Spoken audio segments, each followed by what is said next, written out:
Okay, so imagine this, right? It's like the hottest day of summer. You're running to catch the bus, and Mm. boom, you trip. Phone goes flying. Screen's totally busted. Ugh, that's the worst. Right. But you got to do what you got to do. So you find this little repair shop, Yeah. and they hit you with a price. It's like, are you kidding me? Wow. You know they're totally ripping you off. But you need your phone, and they know it. It's that feeling of being totally stuck, forced into a bad deal, because you just don't have any other options. Yeah. That, and I'm not exaggerating here, that's a tiny taste of what people dealing with poverty go through every single day. Yeah. So that's what we're going to really dig into today, like a deep dive into how poverty makes people so vulnerable. And it's not just about money. It Yeah. goes way deeper than that. Have you ever felt that way? Like someone was taking advantage of you because they knew you were desperate? Oh, absolutely. And what's so interesting to me is that poverty, it's not just about a lack of money, it's about this lack of power. Mm, that's a good point. When you're constantly struggling just to meet your basic needs like food and shelter, healthcare, it creates this desperation, this urgency, and that makes you a target. Yeah, it's like you're stuck in this crazy maze and you have no idea where you're going. Every turn you make, it's just another dead end. That's a great way to put it. And it's important to remember this isn't just about, individuals and families living below the poverty line. We're talking about entire communities here, Yeah. right? Minorities facing like systemic discrimination, young adults trying to navigate a world that's kind of rigged against them, immigrants struggling with language barriers and, legal complexities. Right, right. So many different groups all going through their own unique challenges, but it's like they're all connected by this underlying vulnerability. Exactly, exactly. It's like a web of all these interconnected factors. Limited access to education, to legal resources, to support systems, it all contributes to this huge power imbalance. Okay, so let's try to untangle this web a bit. Let's start with financial exploitation.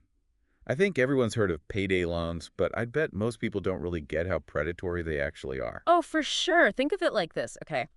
You're drowning in debt, you're like gasping for air, and someone throws you this life preserver, but it's filled with lead. Wow, okay, that's a powerful image. That's a payday loan. They offer this quick cash, which seems like a lifeline when you're desperate, but the interest rates are just insane, often over 400%. Like highway robbery disguised as help. Yeah, totally. And then you have loan sharks, the truly like dark side of this whole thing. These are people or groups operating completely outside the law, right? They use intimidation, threats, even violence to collect on their debts. They prey on the most vulnerable people out there. God, it's terrifying, the level of desperation that pushes people into those situations. Absolutely. And we can't forget about job scams, which prey on that hope for a better future. Imagine you're like scrolling through job listings. Finally, you find something that seems perfect, and then bam, it's fake. Designed to take your money or your information.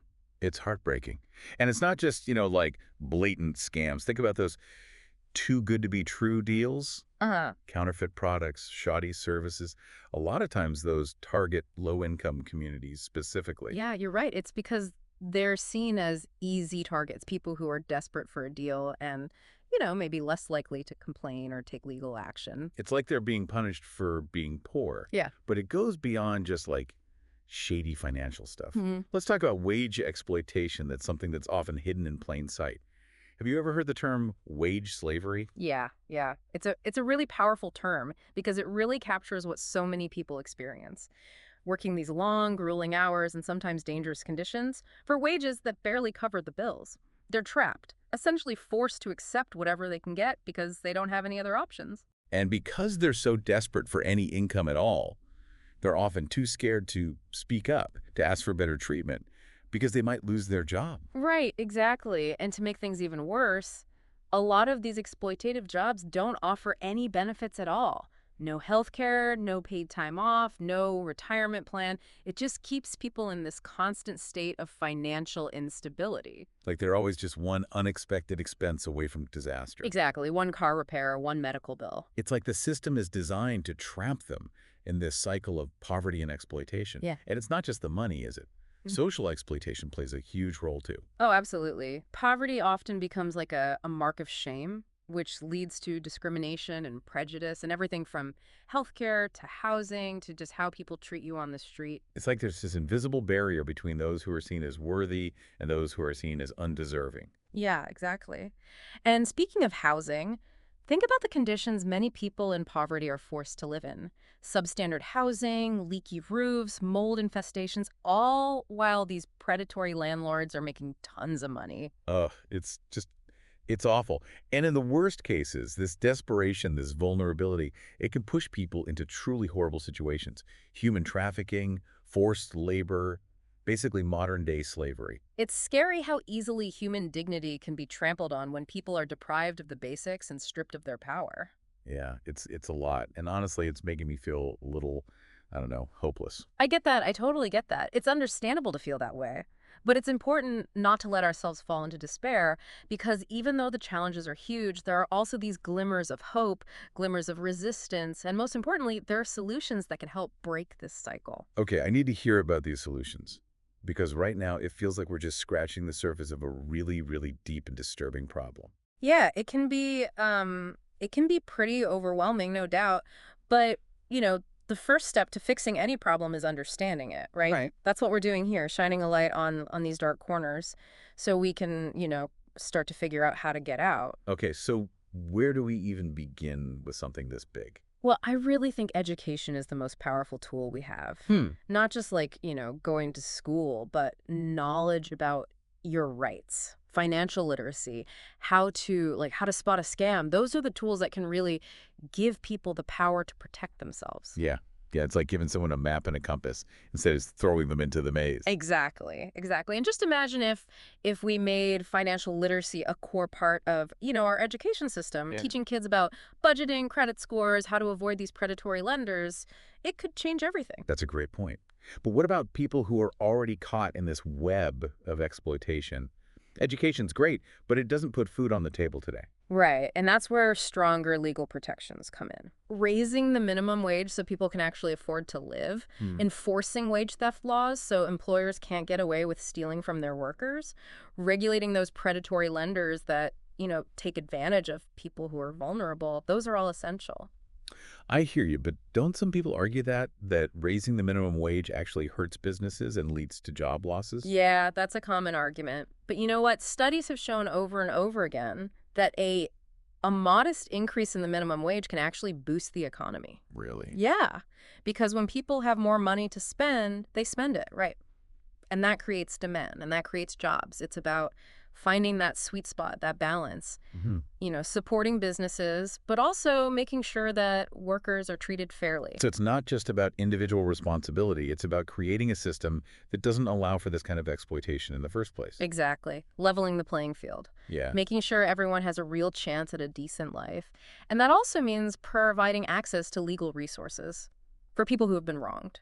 Right. Legal aid organizations, pro bono lawyers, those can be absolute lifesavers for people who can't afford a lawyer. Because it feels like right now, if you're poor and you have a legal problem, you're basically screwed. Pretty much. And we can't forget about social programs, welfare, food stamps, unemployment benefits, affordable housing, accessible health care. Right. Those are essential safety nets Mm-hmm. to keep people from falling deeper into poverty Yeah. and becoming even more vulnerable to exploitation. It drives me crazy when people dismiss these programs as enabling dependency. Like, have they ever actually talked to someone who relies on those programs? Yeah. These people aren't just sitting around watching TV. They're working multiple jobs. They're taking care of their families. They're just trying to survive. It's about recognizing that everyone deserves some basic level of dignity and security. Hmm. And sometimes that takes, collective support. It's not about creating dependency. It's about building a bridge Yeah. to self-sufficiency. So it's a multi-pronged approach. Education, legal protections, social safety nets. But I feel like we're still missing something. You're right. We need to talk about the power of community, of collective action. Okay, I'm listening. Tell me more. Okay, so we've covered a lot of ground here. Education, legal protection, social safety nets, all super important. But you brought up the power of community. What does that actually look like, in the real world? Think about it like this. A whole network of community organizations. Worker centers that help people fight wage theft, tenant unions going up against those predatory landlords, legal aid clinics offering free legal services, credit counseling to help people get their finances in order. So it's people banding together, right? Using their collective power to push back against these systems of exploitation. Exactly. It's about collective bargaining, it's about mutual aid, it's about solidarity, realizing that we're so much stronger together than we are on our own. And it doesn't have to be these big formal organizations either. Think about all the little everyday things we can do to support each other. Mentoring a young person, volunteering at a food bank, donating to a local charity, even just listening to someone's story, really listening with empathy and without judgment. So it's about creating this culture of support, right? Sense of belonging, where people feel empowered to speak up and fight for their rights. Absolutely. It's about changing the narrative, Yeah. moving away from blaming individuals and focusing on the systems that create these problems. Recognizing that poverty isn't a personal failing, it's a societal problem that needs collective solutions. I was just thinking about that whole broken phone thing again. I was lucky. I had options. I could walk away from that shady repair shop. But what if I couldn't? What if I was totally desperate with nowhere else to turn? That's a really good point, and it highlights the privilege that so many of us we take it for granted. The privilege of having choices, of not being constantly backed into a corner. So how do we change that? How do we make sure everyone has that same level of agency, that same ability to make choices? It starts with awareness, understanding how poverty makes people vulnerable. It's about challenging our own biases, questioning the assumptions we make about people who are struggling, and recognizing the basic dignity and worth of every single person. So it's about moving beyond charity and towards justice. Exactly. It's about creating a world where everyone has a real opportunity to thrive, a fair shot at a decent life, no matter their income or background. I mean, it's a big goal, right? But I have to say, talking about this with you has given me some hope. Because if we can understand the problem, if we can see the systems at play, then we can start to change them. And it's not just about tearing down the bad stuff, it's about building something better in its place. A society based on equity and empathy, a society that's truly committed to social justice. Well said. And to everyone listening out there, we hope this deep dive is giving you a better understanding of how poverty and exploitation are connected.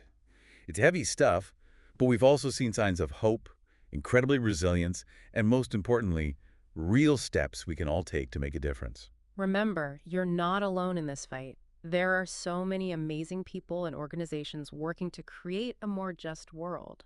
Connect with them, learn from them, get involved. And never underestimate the power of your own voice, your own actions. Even small acts of kindness, awareness, and advocacy can have a huge ripple effect. So let's choose hope over despair, action over apathy. Let's work together to build a world where everyone has the chance to thrive. Couldn't have said it better myself. And on that note, we'll wrap up this episode of The Deep Dive. Thanks for joining us on this journey. Until next time, stay curious, stay engaged, and keep fighting the good fight.